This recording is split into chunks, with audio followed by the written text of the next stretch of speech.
What is the Concussion Recovery Pyramid?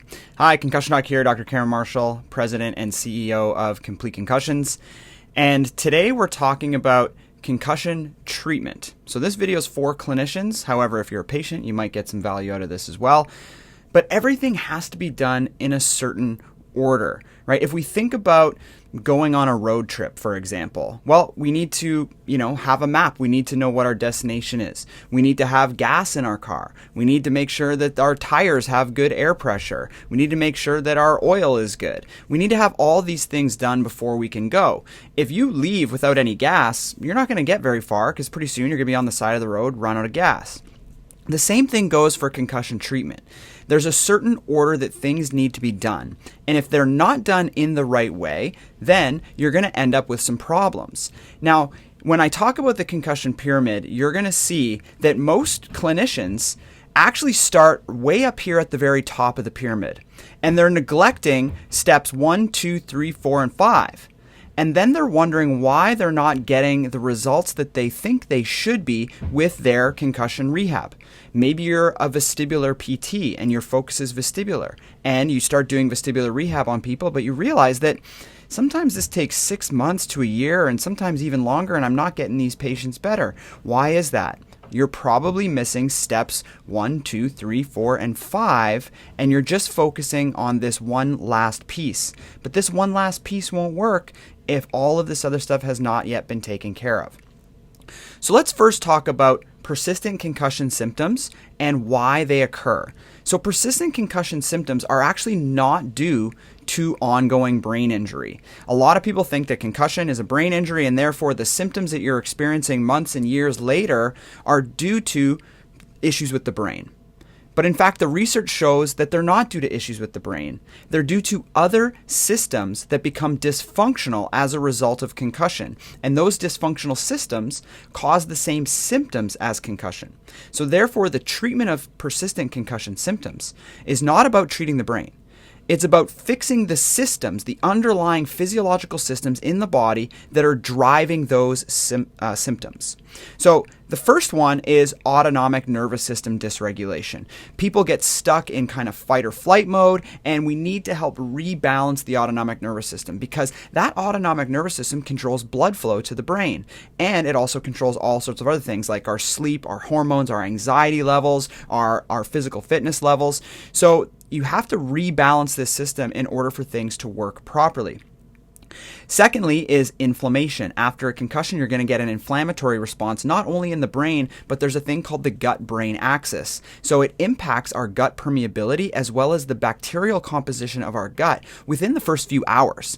And this can linger. And so the foods we eat, probiotics, prebiotics, exercise, sleep, all of this stuff helps with balancing out our inflammation.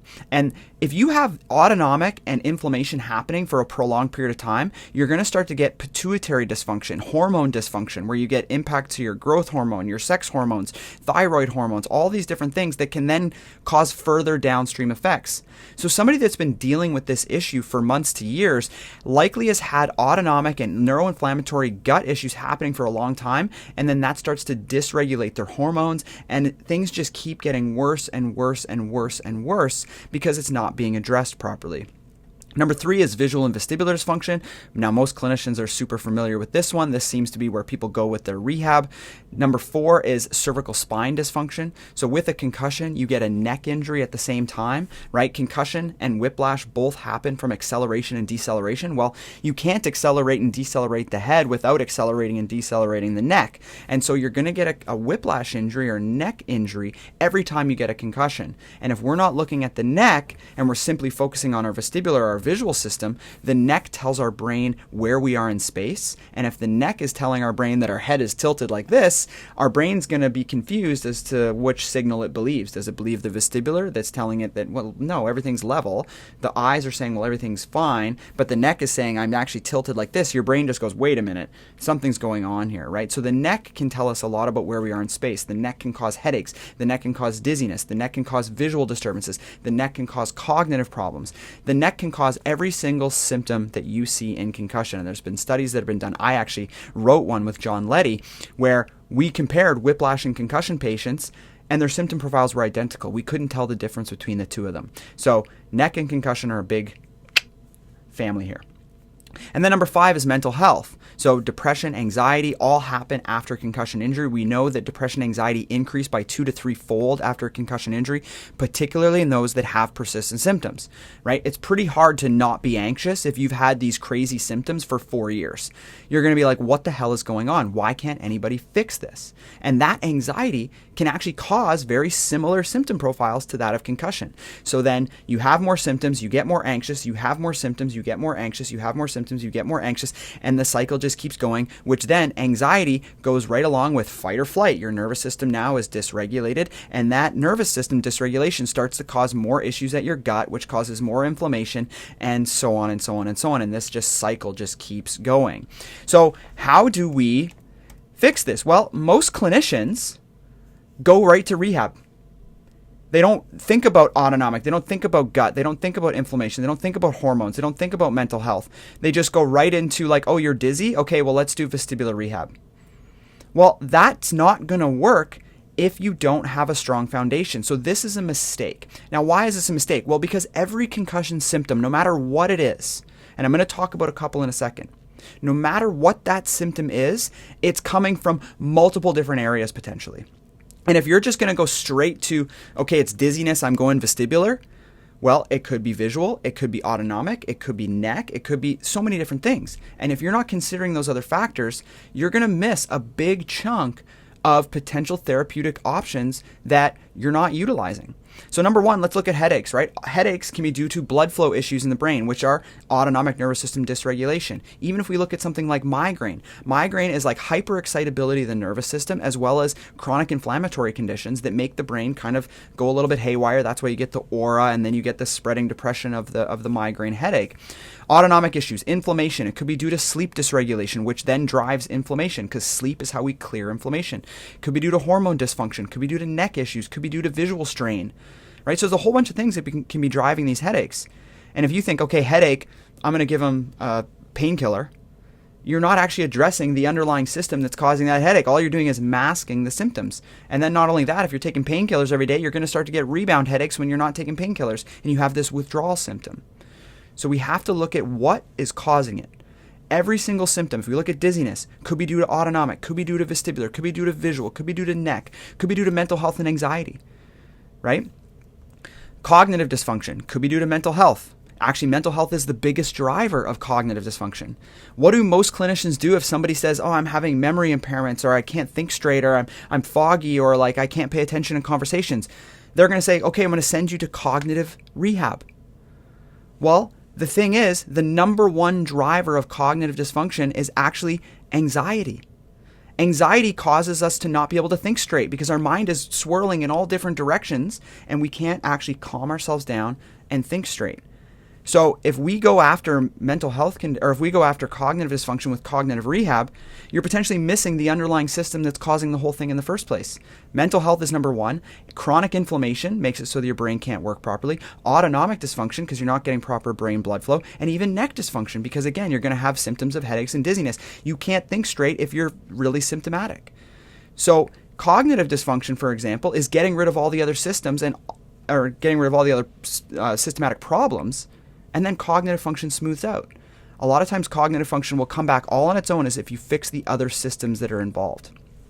So instead of just kind of going after symptom-specific things, you should develop a system that tackles things in the right way every single time, like a recipe. If you're going to make dinner and you want to make a nice fancy dinner, you're not just going to throw something on there. You're going to go follow a recipe. I'm going to marinate the meat, for example. I'm going to, put the spices together. I'm going to cut my vegetables. I'm going to do all the things so that I'm prepared to do the stepwise process to get the right outcome. And you follow that every single time you do it. If you mess up some things or you forget certain elements, it's not going to taste the same. And this is the same kind of situation. So you want to develop a system that works every single time, no matter how complex the case is. And that's exactly what the Concussion Recovery Pyramid is. So let's break down what this is and what the steps are.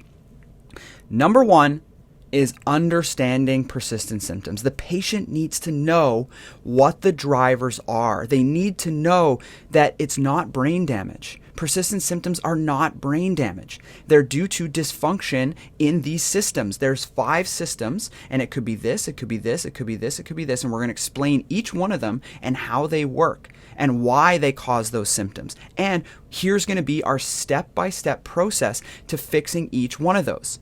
Once the patient really understands this, they go, oh. And what's interesting is clinically, we see that after education, we'll have a patient come in that's had symptoms for 5 years, and they'll have a symptom score that's, 65 out of 132, which is a pretty high symptom score. We'll do education on our very first visit. We'll see the patient a few days later, and their symptoms will have dropped by about half. It'll go from 65 down to 35 just by doing the education. So if you are not spending time with your patients to really help them understand the physiologic systems that drive PCS and what the step-by-step process is that you're going to do in order to fix it, you're missing a huge thing, because that is the number one foundational element for patients to be able to recover. They need to understand what they're doing. Knowledge is power. Then we want to work on the mental health side. So we call this cultivating a recovery mindset. Because you're going to do all sorts of things when you get to rehab, but you shouldn't be doing it yet. If this patient has anxiety and you start doing vestibular exercises that flare them up, which is by design, and they don't have the tools in place to be able to handle that, they're going to spiral and they're actually going to get worse. They're going to suffer a setback. Well, why? Is it because vestibular rehab is not right for them? No, it's just too early. They don't have the tools and resources yet because they have too much anxiety, potentially depression, and all these other factors that are going to act as a barrier to recovery. You cannot recover in an anxious state. We need to get them out of that anxious state. So this is things like, supporting mental health, right? Talk therapy, potentially pharmaceutical intervention. I would start with the talk therapy because once you get into the pharmaceuticals, you start getting potential side effects of those medications. They're hard to ramp up and wean off. So I wouldn't start there. I would start with more kind of traditional mental health talk therapy. What are some things we can do to help people build tools to develop resilience in their mental health? Education is one of the best ways to reduce that anxiety right off the hop. If you understand what you're talking about and you really truly understand concussion and you can deliver that education to a patient, immediately, a lot of that anxiety goes away because they've spent the past few years wondering what the hell is going on, and you've been able to tell them. And now they're like, okay, wow, A, you've built their trust. They now trust you because they know you know what you're talking about. And B, they now feel that they feel there's a way out. There's hope now. Okay, great. You understand what's going on. It's not my brain is damaged. It's these systems, but we can fix these systems. Okay, great. So that's the first step. And then once you start working on this stuff, it's like meditation, mindfulness, right? Working on those types of things, calming the nervous system down through these types of, breath work and that type of stuff to have these tools to help us with anxiety. Then number 3 is nervous system regulation. Now, I will say that each one of these steps also has its own kind of steps. I'm not putting all those in here because I don't want to overcomplicate it. But then now nervous system regulation. How do we start balancing that nervous system to get people out of fight or flight and more into a balanced state, right? Our nervous system works like a teeter-totter. If a bear is chasing us, we're sympathetic. Our pupils dilate, right? A lot of people with light sensitivity, it's because their pupils are letting too much light in for where they're at. Why? Because they're stuck in fight or flight. So if we can balance them out, all of a sudden their light sensitivity goes away, their noise sensitivity goes away, their pain levels start to drop. They start to calm the nervous system. They can sleep better, and the sleep is how we clear inflammation. All of these things all kind of work together, and it's important that we do all this first before jumping right to rehab. Because again, if you're going to do vestibular rehab or visual rehab, that's going to flare them up. And if they are already in a sympathetic state of fight or flight and you haven't addressed it yet, you're going to flare them up and they're going to be like, oh my God, I just can't do this. This rehab is too much for me. And you're going to, your response is typically going to be like, okay, well, let's just do a little bit less. And then you're just going to pull back slightly. But we still haven't addressed what's going on with that patient. So we need to do this stuff first, right? Looking at window of tolerance, mind-body connection, working on sleep, okay, mindfulness. Then next is inflammation. So now we start fixing inflammation, not at the brain, but at the gut, because of the gut-brain axis. We want to do things that support and reduce inflammation. So we want to eliminate foods that promote inflammation. refined sugars, refined carbohydrates like, pastas and breads and things like that, because that's essentially just a refined sugar. We want to work on high quality protein, good fats, fruits and vegetables to just try and bring inflammation down. We also want to have gut support, right? So we can do things like bone broths and probiotics and prebiotics to help repair the gut lining. And again, working on sleep to reduce, inflammation. Starting to get into some light exercise and those types of things can also bring down inflammation and balance the autonomic nervous system. Finally, once we've done all that, the final step is now we're ready for rehab. Now we're ready for rehab. We can't do rehab if these things have not been fixed. So this is what we call the foundation. These steps right here are the foundational elements. Generally, by the time you fix all of these things, the rehab will actually show itself because there will only be one or two little things remaining. Once you do this, people are basically 90% fully recovered. So everyone is skipping. A lot of clinicians are just skipping straight to rehab. Oh, you have a cognitive problem? We're going to do cognitive rehab. Oh, you're dizzy? We're going to send you to vestibular rehab. Oh, you have a visual problem? We're going to send you to visual rehab. But they're not focusing on the rest of the foundation. And if you have a weak foundation, your house falls over. Everything has to be done step, step, step, step, because they all build on each other. You can't fix someone's neck if they're anxious, because people hold stress and tension in their neck. You can't fix someone's neck if they have chronic inflammation, because when you treat them, you're going to increase that inflammation, which is going to make things worse. So everything has to be done in a proper stepwise format. Now, I understand that a lot of practitioners, you're trained in the rehab side. You don't really understand all these other factors. And so if you want to learn how to do this, check out Complete Concussions training, right? You can go to CompleteConcussions.com. We have training courses for physical therapists. We have training courses for cognitive therapists. And we cover every single step of these pyramids, of the pyramid, to help you manage your cases better and actually get really great results. So check out CompleteConcussions.com if you're interested in learning more about that.